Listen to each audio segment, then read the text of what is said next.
This picture shows how the BAHA is directly stimulating the cochlea. You can see clearly the three parts of BAHA, that is the processor, then this is the abutment, and here you have the fixture that has got osseous integrated, right? So this is how it is directly stimulating the cochlea. Now what do you see here? Is it same as the thing which you saw last picture? There are a lot of image based questions coming, that is why all these pictures are very important. Okay, now it is not directly stimulating the cochlea as you saw there. Here it is going into the ingus, right? Or is it going to the stapes? Anyway, it is not going into the cochlea, and so this is what is called as a mid-layer implant. Okay, mid-layer implant. Now what is this mid-layer implant? Mid-layer implant is also used for hearing loss. It is a type of hearing aid which can be implanted within the mid-layer, and this helps in increasing the sound heard by the principle of piezoelectric effect or electromagnetic effect. These are the effects that are used.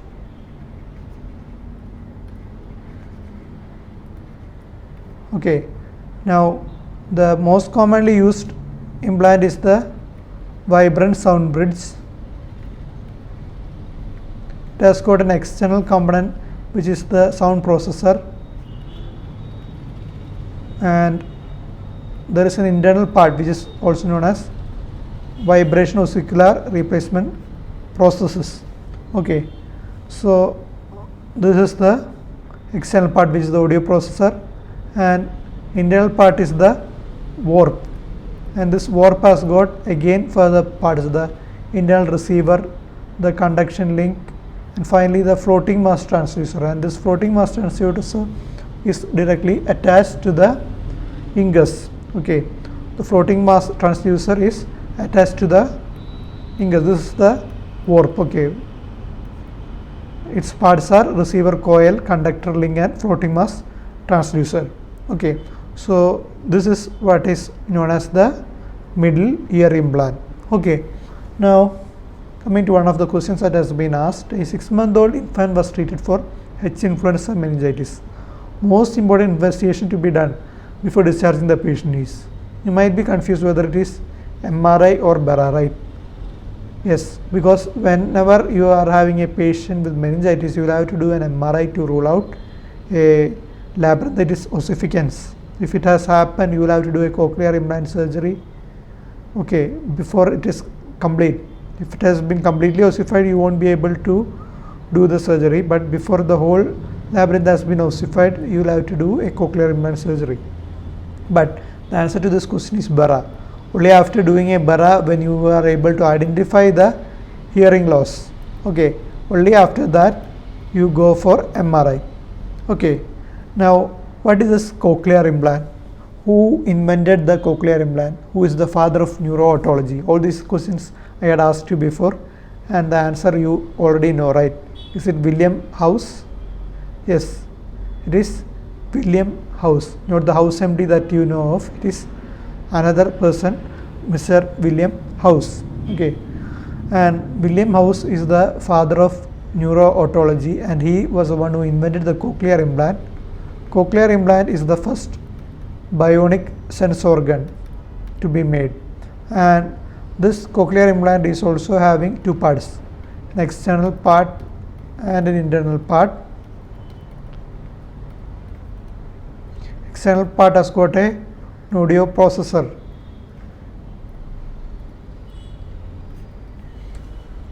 and it is situated externally.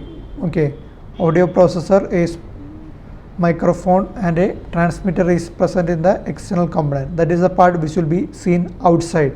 Okay, and internally you have got the receiver stimulator, a transmitting coil, and the electrode which is attached to the cochlea. The receiving stimulator will be lodged within a well which is created in the mastoid while drilling. Okay, So what are the parts? You have got an audio processor, you have got a microphone,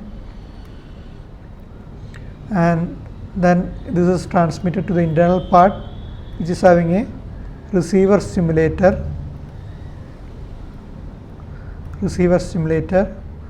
a transmitting coil, and electrodes.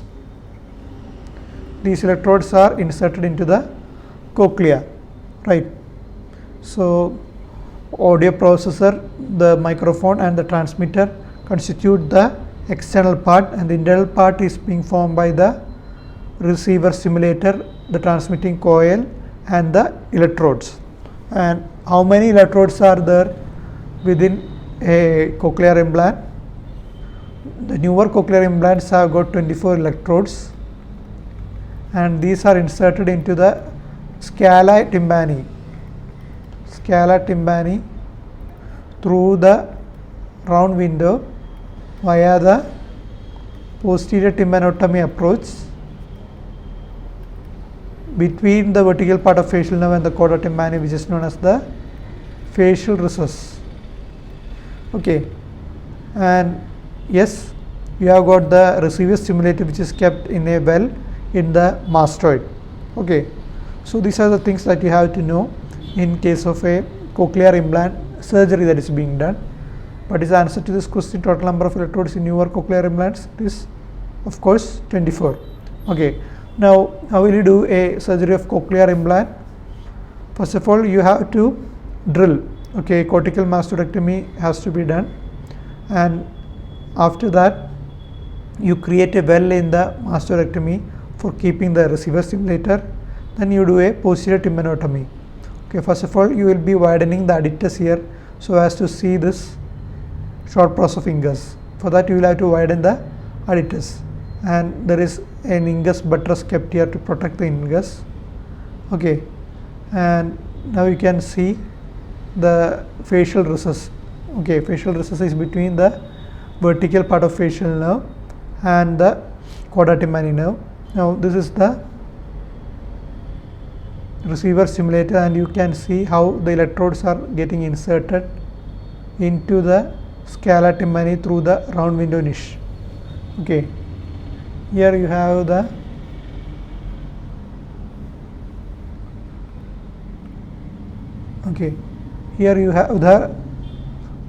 facial recess. Okay, between the chorda tympani and the facial nerve. This is the chorda tympani. Here you have the vertical part of facial nerve. In between you have the facial recess, and through that you can see the round window niche. And when you see the round window niche, through the round window niche you will be able to insert the electrodes. Okay, so this is how electrode insertion is being done. Here you keep the receiver stimulator.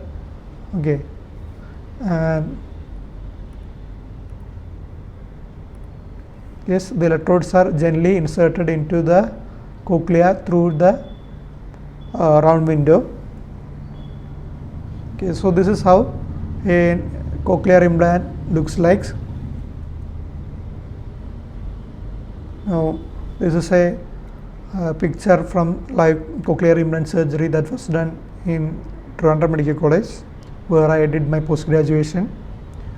The surgery used to be done once in a month. Okay, it's not a routine surgery, but when it is done with utter aseptic precautions, because you can't forgive an infection that is taking place during the surgery, right?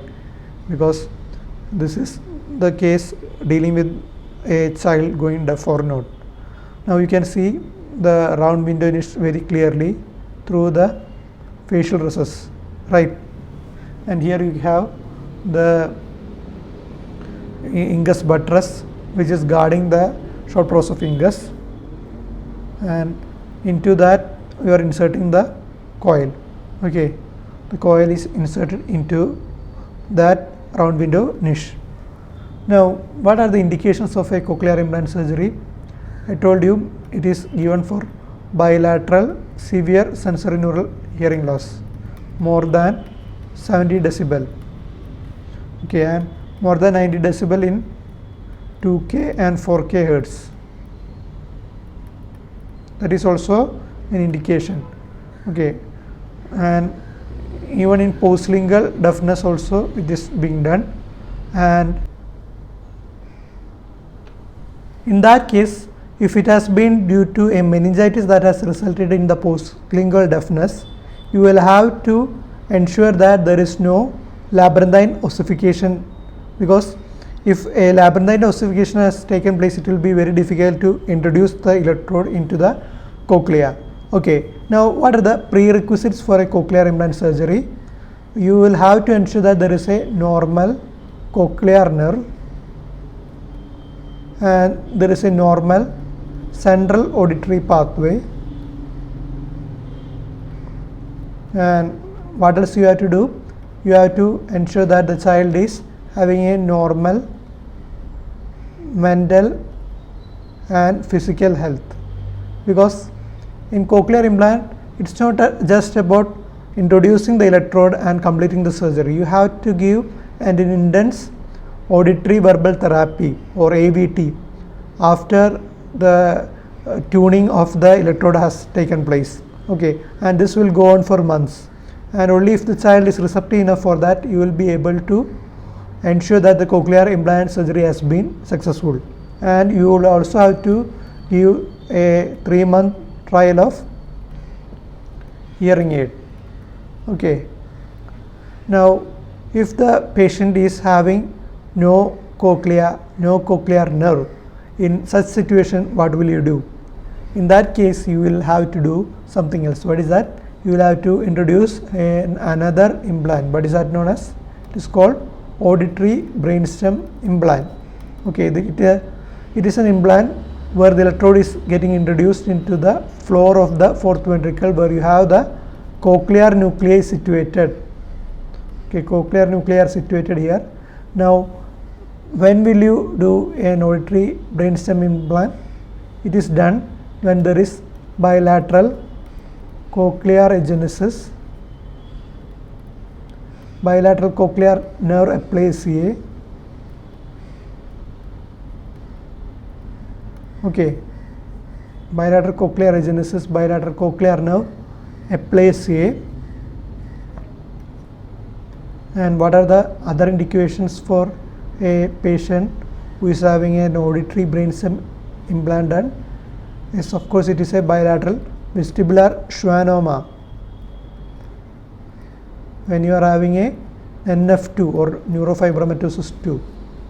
Okay, so where is electrode introduced? It is introduced into the floor of the fourth ventricle. Where in the floor of the fourth ventricle? In the lateral recess, to stimulate the dorsal and ventral cochlear nucleus. This was also invented by William House in association with Hitzelberg. You will remember the Hitzelberger sign, right? Yes, William House and William Hitzelberg, they together introduced this auditory brainstem implant. Now, if there is problem in the area of cochlear nucleus also, you can have another implant. That is what is known as the auditory midbrain implant.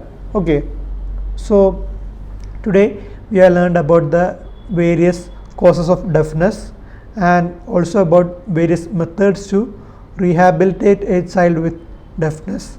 We started with an hearing aid, the various types of hearing aid which are behind the ear, in the canal, in the ear hearing aid. All those types you have already learned, but just revising it for you. Okay, completely in the canal hearing aid. Now, in case the child is unable to keep a hearing aid, then you will use a BAHA, as in the case of microtia, when there is a discharging ear, when there is single-sided deafness. In all those situations you can use a BAHA. But you have to ensure one thing, there should be a minimum of 45 decibel hearing. Okay, 45 decibel hearing has to be ensured when you are using a BAHA. Okay, that is one important thing. Okay, at least 45 decibel hearing should be present, and this is done only at the age of 3 years, because you have to wait for the scalp thickness to take place, and FDA approval is only for 5 years.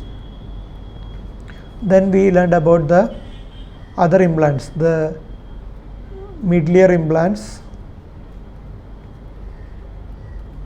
the auditory brainstem implant, the cochlear implant, and also about the auditory midbrain implant.